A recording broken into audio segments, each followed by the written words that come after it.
Hey there! I'm Riskable, and in this video I'm going to show you how to build a fully automated Spectrolus feeding station and wool farm. It wastes zero wool and generates a ton of mana. This is one of the most difficult builds I've ever had to come up with, and it is awesome. Let's get started. Let's have a quick overview of what we're going to be building. In the middle here we've got a Spectrolus. It's what's eating all of the wool and generating mana here bound to this mana spreader, which has a potency lens on it. And the potency lens is there because it generates so much mana that the mana spreader wouldn't be able to keep up if we didn't have that potency lens on there. We've also got a drum of the gathering, and on the left here we've got a hovering hourglass firing pulses from this pulse mana spreader, which has a phantom lens on it. And the phantom lens just allows the mana burst to go through here, saving us a bit of mana. This diluted mana pool has a recessive augment so that the mana gets distributed all around, and this one has a dominant augment. In the back here, we've got the main guts of our operation with this elven mana spreader. Again, we have a diluted mana pool with the dominant augment. And the way this system works is it's got a bore warp lens here and a mana prism and a resistance lens here on the mana spreader itself. And the resistance lens is just here to ensure that it can make the full length of the journey without losing mana. And the bore warp lens makes sure that it can travel across the whole distance through these force relays. In the back here, we have a daffodil that blows all of the wool down these lanes, which are covered underneath half-packed ice. Underneath every dropper that we have here, and those are droppers, are hopper hawks. The hopper hawks are to pick up the wool from this sheep farm, which is just above the Spectrolus feeding area. These droppers are fired by a bit of mana detectors, which set off a redstone signal whenever a mana burst comes out of this elven mana spreader. So the mana burst is going to come down here, set off all of these droppers in turn, hit this force relay, get teleported down here, and repeat the process. Finally, the mana burst will hit this force relay and come into this block and into this diluted mana pool, which has that recessive augment. Behind each dropper is a redstone comparator, and the way this works is if we run out of any single color of wool, a torch will be lit. So if we ran out of say this color, say we ran out of purple, this torch would light up, enabling this redstone signal, which gets repeated down here, to this mana spreader, turning it off, turning off the whole farm. So that way we're not going to waste any wool. And as you can see here, I've run out of, what color is this? Let's have a look. Magenta. I've run out of magenta wool. So as soon as a sheep up here regrows magenta wool, the system should start back up again and feed the Spectrolus. And that is how that works. Let's start by digging 2 channels 8 blocks long and putting down our packed ice in them. So 1, 2, 3, 4, 5, 6, 7, 8. And then we're going to go just 1 block away from that over here and do the same exact thing. Now, right here is where we're going to be putting our Spectrolus. So we want to do our separation channel right back here. So let's do that. And that will be with the Spectrolus right here. And this is to ensure that when the droppers fire that they don't end up shooting across and delaying the amount of time it takes for the wool to get down here to the Spectrolus. Next, we're going to dig the channel behind this packed ice. And we're going to put 1 hopper hawk on each spot. We're going to repeat the same thing on this side. Next, we're going to put down our droppers, and we're going to put them right on top of the hopper hawks facing out, just like this.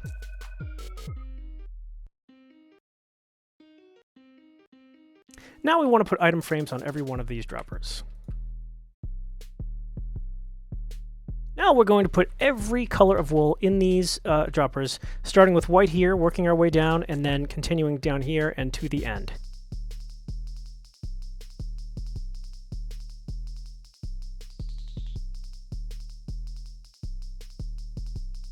Okay, so if we throw down all of this wool, it should get picked up automatically by all of our hopper hawks.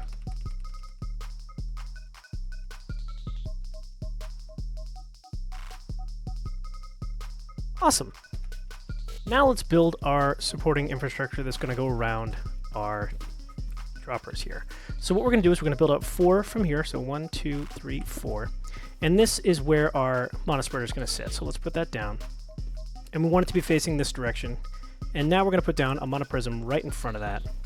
And right next to this mana spreader on the sides, we're going to build 2 up and one down, and this is so we can send a redstone signal up to disable the mana spreader when we run out of any particular color of wool. Now behind this mana spreader, we're going to put a diluted mana pool and a spark on that, and on the spark we're going to put the dominant augment, and that's so it can pull, it's always going to have enough mana to do its thing. Now let's finish building out our redstone contraption here. And to do that, we're going to need to put 2 blocks in front of this dropper here on the right-hand side, and on the end of that we're going to put a mana detector. Over here in front of the mana prism, we're going to put another mana detector, and we're going to put 2 bits of redstone right in front here, and there's going to be one right on top of the white color of wool here. And then we're going to line the rest of this with redstone repeaters, and we're going to skip this last block here and put a force relay there. This last redstone repeater here is going to need to be on 3 ticks mode, and the rest of them are going to be on 2. And we're going to repeat pretty much the same thing on the other side, with one little difference.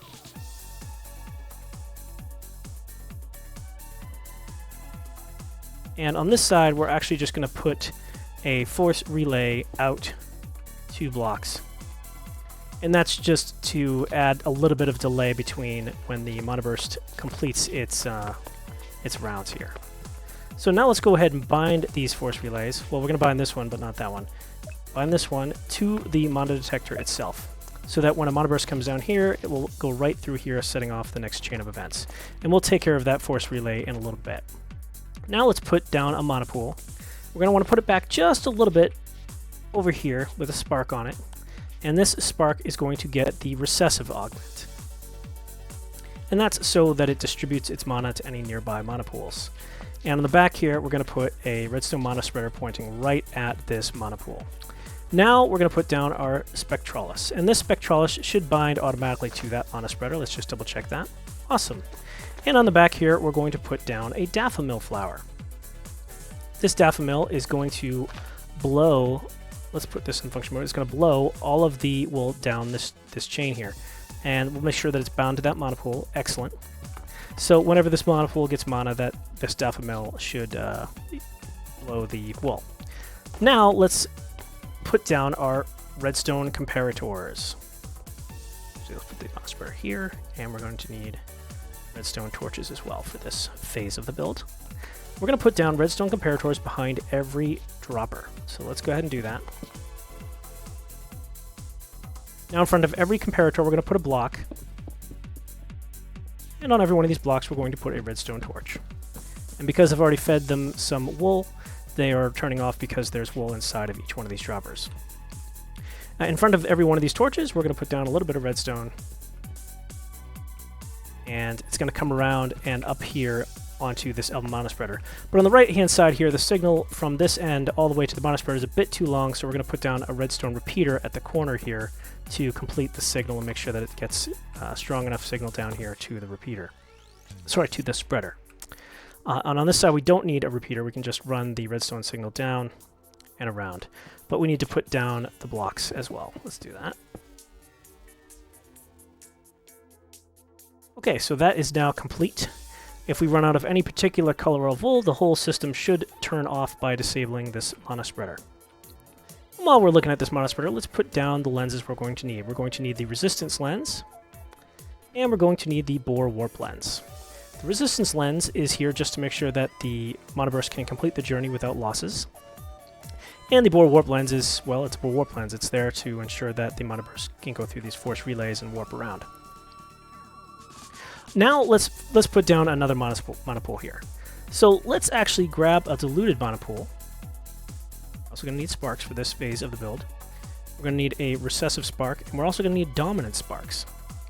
So over here on the right, it doesn't really matter, you could build this on the right or left, but I like to do it right above this Spectrolus. So just make sure it's at that same line as the Spectrolus. Put a mana pool here, and put a mana pool here. And on this mana pool, we're going to put a dominant augment, and on this mana pool, we're going to put a recessive augment. Now, we're going to just put some mana pools nearby. Right? And this is going to be our mana battery that stores all the mana we generate from our Spectrolus. Right. Now, let's grab a pulse mana spreader. We're going to put this pulse mana spreader right on top of this diluted mana pool, and we're going to point it down. We're in buy mode. point it down right at this diluted mana pool. So any mana that gets fired from here will just get automatically distributed to nearby pools, which is what we want. Now we're going to put a phantom lens on this pulse mana spreader, and we're going to put a drum of the gathering right on top of the Spectrolus. Now this angle is just right so that when this mana spreader fires into this mana pool, it'll actually catch the tip of this drum of the gathering and set it off. Behind the pulse mana spreader, we're going to put a hovering hourglass with 5 pieces of redstone in it. 5 is I've found is just about good enough. Every time it fires, it does waste just a tiny bit of mana. Well, it's not wasted, I guess, if it's shearing sheep, but it does lose a bit of mana every time it fires. So you can fire this more often, and you'll have a little less time between shearing, or you could increase it to reduce your mana waste, but it's mostly irrelevant. The amount of mana you get out of this is going to be enormous, so I wouldn't worry about it too much. 5 I found is a good number. Now I'm actually going to turn that off because I don't want it to be running while I build the rest of this farm. So let's just actually add a little bit of mana to one of these pools, it doesn't really matter which one, just to ensure that that mana spreader gets some mana. And actually I am going to test it once. Let's make sure that it fires. We get a big thud. Awesome, and you can see the mana burst went all the way through to this mana pool here. Now we're going to need to find a mana pool to send our mana burst into. And the perfect pool is right here, right? We just can put down a temporary block here so that when our mana burst comes down here and fired into this force relay, it's going to come into this living rock brick. And that should complete the cycle. So let's go ahead and add a diluted mana pool down at the end here and see if everything works. And I've already pre-seeded some wool into all of these, so it should just start working right away without any trouble.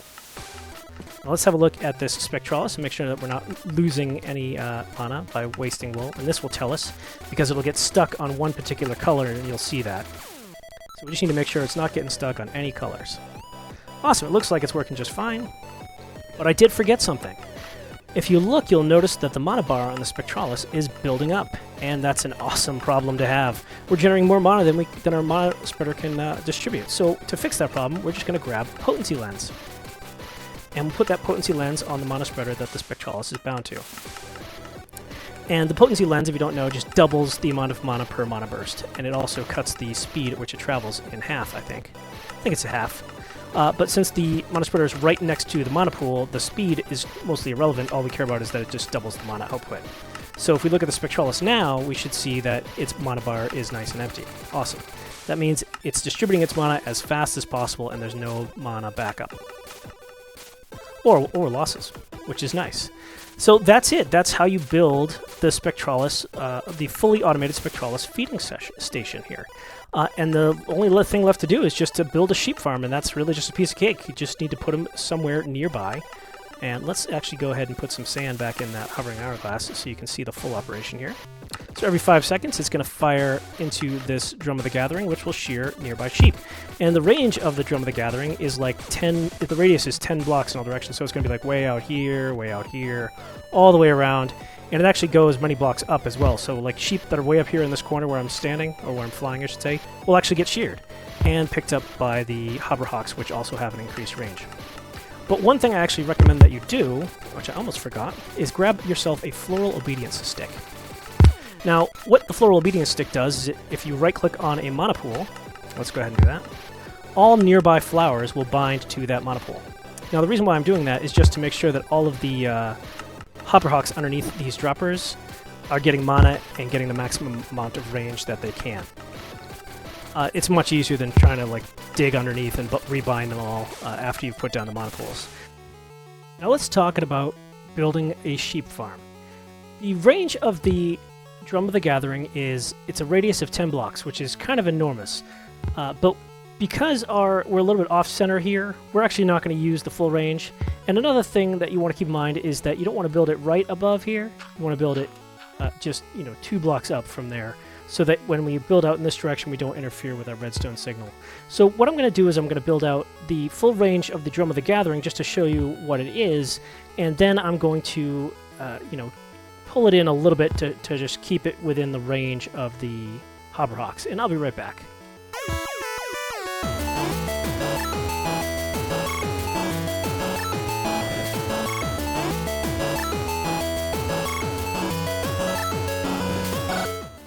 before continuing, I'm just going to mark the center here and build out my fence a bit. And that's so I have a good marker as to where everything gets built.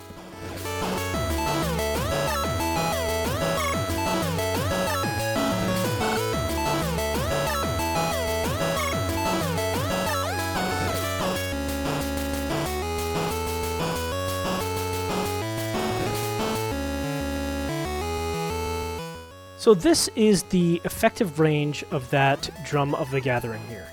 Well, because we're not centered, I mean, I guess you could build this with the pulse mana spreader more towards the center here and maybe get the full range. But with this design, we do need to pull it inwards a little bit from this side. Just a couple of blocks. So let's build it out. 1, 2, 3, 4, 5, 6. And that should be well within range of all of our hopper hawks there. So I'm going to go ahead and fill this fence out. Just know that the actual range where sheep can get sheared is all the way out to here, but we're not going to use that for this build. We don't need our sheep to be that widespread. We're just going to keep them within this range here.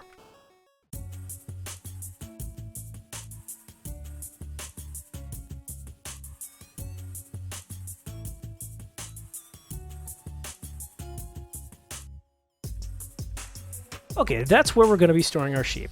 Now, before we put them down, let's actually use some pasture seeds so that we can get some grass up here. And that's so that the sheep can regrow their wool. And by the way, you don't have to use this design. The sheep can just actually be nearby. You can actually put them off to the side here. And like I said, the Drum of the Gathering can still shear them all the way out here. And you can actually build a second layer up here, and the sheep will also be sheared. You just need to get a little bit creative in how you relocate the wool towards the center here. What you can do is just have a hopper hawk up high, picks them up, and just drops them through a hole all the way to the ground there. And that would solve the problem of the wool being out of range of the hopper hawk. Okay, so now that I've got some grass down, let's go ahead and put down some sheep. Actually, before I do that, let's talk about something real quick. First of all, I want to take the sand out of my hovering hourglass so that I can keep track of what color my sheep are. And the other thing I want to talk about is the sheep themselves. You want to keep them pretty much in the associated with each color side. So the first 8 colors of wool over here, I'm going to keep on this side because they're closer to those hopper hawks. And the second 8 colors of wool I'm going to keep on this side because they're closer to those hopper hawks. So I'm going to go ahead and fill out these rows with sheep here. And I'm going to do 2 of each color on either side here. And that should be enough for demonstration purposes. Obviously, on a server, if you want to keep that Spectrolus automation going all the time, you're going to need a few more sheep than that. So I'm going to go ahead and do that. Be right back.